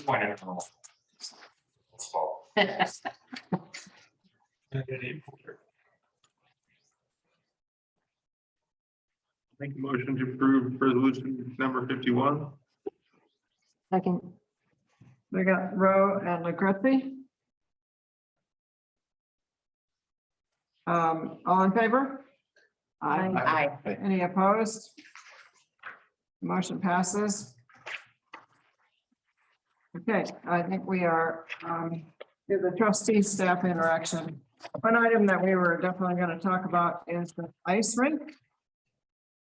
As to whether we would like to direct Philip to send a letter or have Philip draft a letter that I'll sign in support of the ice rink complex. This is something that's been going on for years. You say it is. Yeah, in a lot of different shapes and forms for sure. Yeah. Yeah. It started out with when Daniel Ham got a hold of the boards from the original Miracle on Ice team. And, but that's a small part of the whole for putting together an ice rink. But have they found a location for it? Maybe? To my understanding, this was not something that was, this came to me yesterday. So I really don't have a whole lot of context really. I know that there has been connection through Earl and talking with the people that have been working on this.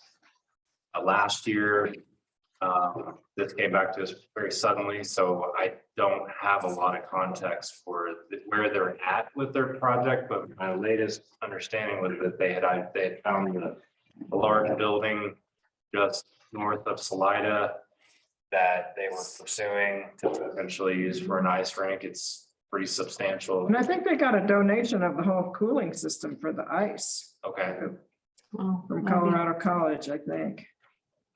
So, they've done a lot of work for it getting there. I would be in favor of us, drafting a letter of support. They have a letter here from Poncha Springs and one from the Chapin County Commissioners. The one thing I would add is this, I believe this is a slightly different, part of a slightly different group that's been mainly focusing on an ice rink here in Salida. Our connection with Jerry is that Earl was a part of a meeting last year between, the group that was pushing for an ice rink in Salida and the group that was pushing for an ice rink in BV. And, kind of the, what I gathered coming out of that meeting, everyone, we was kind of like, yeah, we should really collaborate on a project. But then there, didn't be much. But I'm not sure how affiliated Dan Hom or any of the BVP, the people have been pushing for an ice rink at the, the kind of last peak, the last we heard, connected the the two projects are. Earl and Shane have done a great job routing them back through the Recreation Advisory Board, which I think is absolutely the next step. To consider more than a letter of intent. I think the letter of support is probably fine in similar wording to what the examples were shown from the county. But beyond that, it needs to route through the Recreation Advisory Board. Yeah, and it doesn't commit us to any money, as far as I can tell. Yeah. Yeah, yeah. Mhm. Cause I mean, it just all sounds very expensive. So you gotta have a building. I mean, you found that out. Wasn't there talk at the rec board meeting months back about, they had found a location halfway between, is that still? Yeah, that was I believe they called it the Uniker building. It was the big indoor horse arena, on Highway 24, just north of Poncha Springs. The Recreation Advisory Board actually did, give that group and that project a letter of support to use the boards that were purchased that are currently being housed out at Public Works in that project for their facility, and we haven't heard much from them since. I'd personally like to get a little more information from this crew before we really do a letter of support personally. 'Cause I just feel like it's something I can't really get a hold of. Because I don't really have any information on it. So it's hard to support something that you don't really know anything about. I mean, that's just my personal view. That makes sense. I think it's like, what exactly are we supporting? Right. Yeah. An ice cream? Well, I don't know that there's a time element to it particularly. It'd be nice once they kind of give them more, all together. No, sounds like it could be different competing Right. organizations, Yeah. entities that are trying to do some ice rink, and this is like a leg up or something. We don't really know what else is going on. Yeah. Is there time frame? Like, are they looking for it at a certain time or reasoning why? One of these letters is April and the other one is June. Yeah, I think that's reasonable. Trustee Jenkins, like, to have something to support in front of us instead of just yay ice. Yeah. The ice rink. Jerry did, mention a second email that he sent to me today. That had that study that went around. I can forward that to the board as well, again, but that's more about economic impact of litigation stuff. It doesn't talk about their actual projects, so. Sounds like a future funding strategy might be a rec district that would be based on. I think that's where they're jumping to with this. That's what they were talking about, I don't remember. So Philip, do you think that you would have someone who could find out a little more about this before we commit? Or just have them. Just ask him to give us more. Have them to give us. Come back. He could come back to the next meeting. We can definitely invite them back to give a concise update on what they're talking about and what they're asking support for. And how they're collaborating. Right, okay, right. Collaboration. Yeah, thank you. Just really ask that, yeah. Happy to do it. You're so kind. Cool. Joseph, do you have anything for trustee staff? No. Okay. Michelle? Party girl, we're gonna have a party for you. Right, right. I'm good. Not anymore. I'm good. I'm just trying frantically to get the stuff done I promised I'd get done before I left. When do you ship out of town? Yeah. When do you ship out of town? Oh, Friday. Wow. Well, So, yes. One way or another, we're leaving town on Friday. You start your new job right away. On the 5th. Oh, Wow. okay. Well, we'll miss you. Wait, you're leaving when? That's not where it's Peter? Just went to the ribbon cutting this past week, the Montessori school. Oh, great. Really well. The chamber was there. They're very appreciative. They say how they're enjoying the kind of collaborative relationship with the board now with Trustee McPhelemy and working with them. And it went over really well. I got called Mr. Peter a lot. It was very strange. But it was nice. I think the, inside the building's beautiful and just a great setup. And then also, Paul reminded me that I forgot to mention this last meeting at the beautification meeting. One thing that, you all might already know this, but one of the things I thought was fascinating was how their main focus for the longest time was on Main Street and trying to beautify that and make that really nice. And now they're trying to move more towards the highway. So that it's nice and inviting coming into the highway all the way into Main Street and trying to make that a thing. So again, you all might already know that one, but I thought that was really interesting. Was meet with them. Sue, nothing for me. Okay. Paula? I have nothing. Jane? I just want to former trustee Norm Nyberg on his working on the replacement of the community center roof. You guys didn't notice, it's a new roof up there. Contractor did a great job. A couple pieces of the actual roof under the shingles that needed to be replaced and actually replace them. So yeah, that's after about 5 years or so, we finally got a new roof. Excellent. I would just like to say that 6 of us went to the Colorado Municipal League conference up in Breckenridge.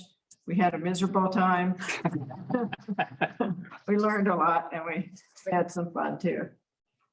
Did that bail money come out of the So I budget? recommend, I would invite people to go. It's in Aurora next year. It's not quite like Breckenridge, but.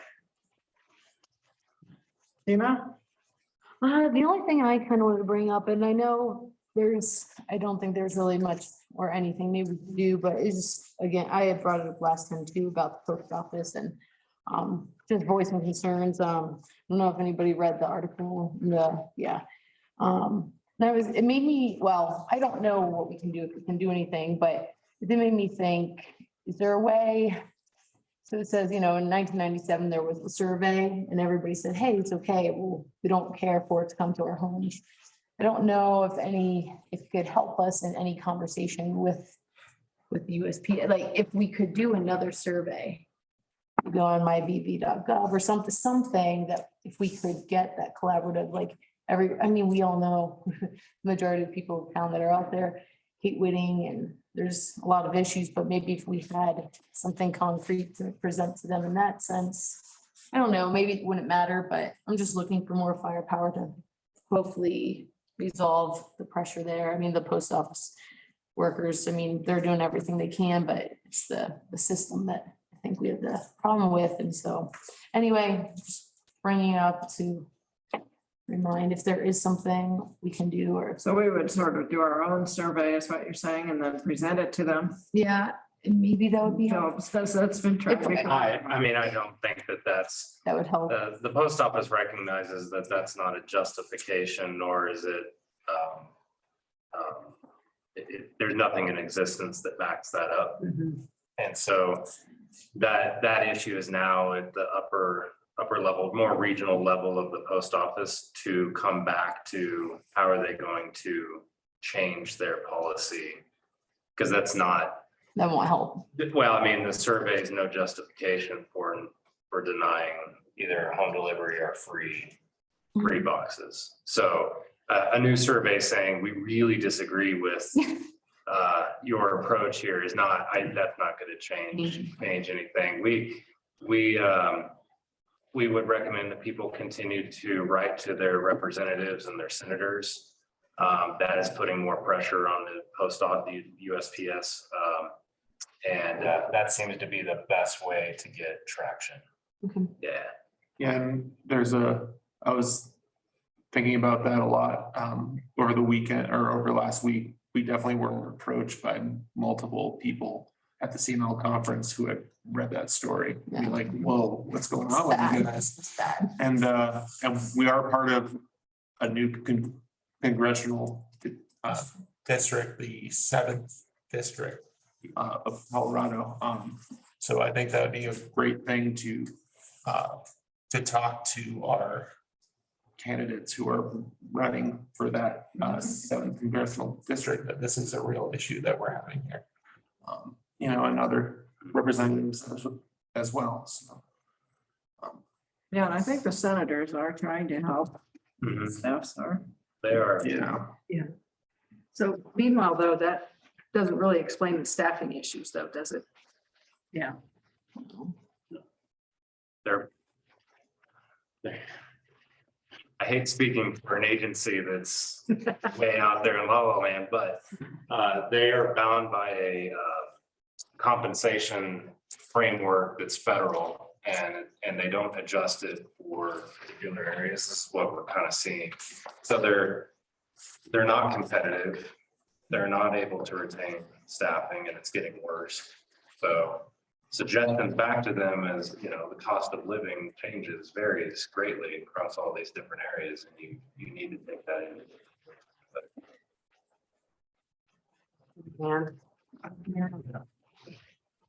We do about that. That's all I had. I just wanted to bring it up. Dark voice. No, nothing. Cindy? I was gonna tell Peter that I'm referred to as Mrs. Ed, so Mr. Peter. Yeah. We really will miss you. And other than that, I really don't. Evan? Yeah, I really want to thank Michelle for all her hard work. I'm gonna try to sneak away from work. Say, oh wait, is that a surprise party? Yeah. Well, if not, I really appreciate you and all the work. They've been A lot more transparent and easier to figure out things since you've been here, so I appreciate that. A couple things, noise ordinance, we had talks about doing that. Me and Sue about helping. Yeah. Grant. It's still 7:30 is the time when we're supposed to be quiet, right? 7. 7, oh geez. So I don't know if that's coming on anytime soon or. Yeah. I know you guys. We can't really do anything right now. No, we're gonna get code enforcement staffed under the police department in July. So that will be a change coming up. We did start diving into that code and started doing what ifs, and we quickly realized, like, by making too much change to that, we started identifying unintended consequences to that. And so it started to turn into a much bigger conversation. I think it's still something that needs to be brought back up, but we hit summertime and now it's kind of like survival mode for code enforcement and such. So I think it's a policy discussion for the town to continue looking at. But we also realized that there was nothing really pressing us to make a very quick change. We realized a quick change, we couldn't. Yeah, we couldn't consider all of the unintended consequences of that. Yeah. So I think more time needs to go to that. And so I appreciate you and Sue being willing to do that, but let's get through a couple of these next things we need to do here. Okay, I was just curious about that, what was going on with that. Yeah. Another thing I had was about our conversation about Kermit Street. I think it was awesome to really see that coming along. A lot of great ideas, a lot of collaboration. I think we just need to really be focused on what's best for town and what is going forward, and specifically with a little bit of what South Main presented about trading land, to see what that will look like and what the value of that little triangle is based on what South Main is looking for. I think we want to make sure that we look into that completely and fully so we can make the best decision on that for town. And yeah, the CML conference, we had no fun. It was really exciting. I just want to talk a little bit about that because plenty of time, right? But it was great to have a team of 6 of us, you know, me and Libby and Mark and Paula and Joseph and Philip. You know, it was great to speak and talk to a lot of people from all different size municipalities. And I really felt like we had a great large group there, which was great to see. And some of the things that I went to were, I'll just list them off. If you have questions about it, come talk to me, or I'll bring them up periodically over the time. But I went to resilience, a critical trait for tough times, preparedness for an aging population, transforming Old Town Arvada into a pedestrian mall, municipal court operations, admin and ethics, climate change and public works, supporting a future vision, financing your net zero vision, and beyond co-responders, a citywide approach. So some of those were really beneficial and a lot of ideas from that, and some of them were maybe not as beneficial, but it was great to hear a lot of different ideas and different things and a lot of similarities across the state. So that's all I have. Thank you. Thanks. Philip? Thank you, Michelle. Great work. Thanks for all the good stuff, training. So you're setting us up well, but best of luck moving forward. I look forward to celebrating Thursday. Baby shark. It was great having representation at CML. Yeah, it was. So thank you all for going to that. That's Yeah, I thought that was really good. good thing. Joel? Yeah, I'll echo. Thanks, Michelle, for everything, and in particular, thanks for making it easy for Philip. Keep your pictures for me. Yeah. This is good. And the second thing is, this is, you guys remember we put the tiered rate structure in for water use. This is the first bills that people will be getting with those tiered rates. And so, so you might hear some chatter, but just so you guys know, everyone's rates will express the tiered rates. Yeah, good. Okay, do we have a motion to adjourn? Second? Rose Crutzy. This meeting is adjourned. Oh, all in favor? Aye. Any opposed? Meeting is adjourned.